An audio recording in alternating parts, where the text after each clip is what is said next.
at St. Mary's University in Halifax, Nova Scotia. Brothers Rick and Marty Lagina, along with their partner, Craig Tester, have just heard an astonishing scientific assessment of an artifact recently recovered from the H8 spoils. So it's almost like the leather and the textile were bound together for some reason. Traditionally, one reason would have been to create a book binding. Book binding?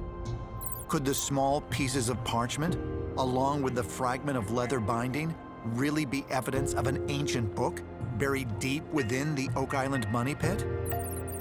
This is the other side of the same piece. So you can see it's dimpled. You can see the two sides are totally different. Very much so. Look at the edge a little bit to see how thick that.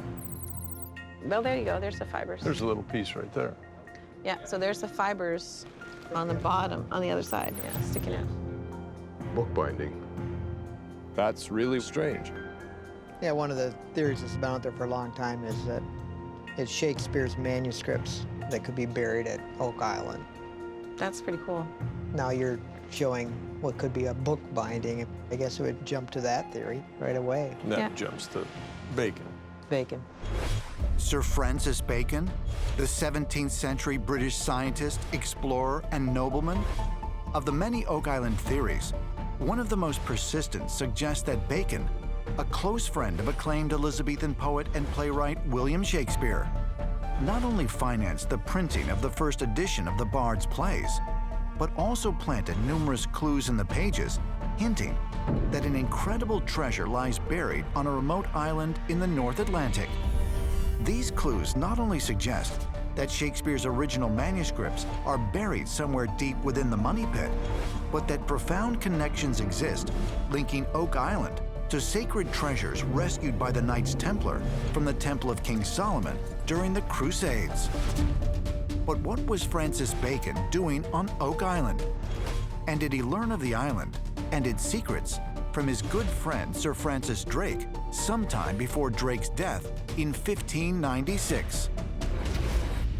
I've always said, or always believed, that what's here on Oak Island is not just temporal wealth, that there's something other than that here. And, you know, is it ancient knowledge? Is it the Shakespearean folios? I mean, I don't know, but what is bookbinding material doing at those depths in the money pit? I mean, I find that to be more than intriguing. It's fascinating. And I'm hopeful that there are documents down there. It's in what I think to be the money pit. We need to try and date it. And like you suggest, Chris, to have somebody who knows what bookbindings are supposed to look like. Yeah, or someone who works with textiles. Yeah. Right. We need to pursue this one. That's what I'm saying. I think of all the artifacts or items we brought to Dr. Brousseau, the results are very positive. Most of them would indicate that there's something significant about H8, highly significant. I think it verifies my concept that we're in the original money pit with that hole. Okay, well, that's great. Thank you. Thank you again.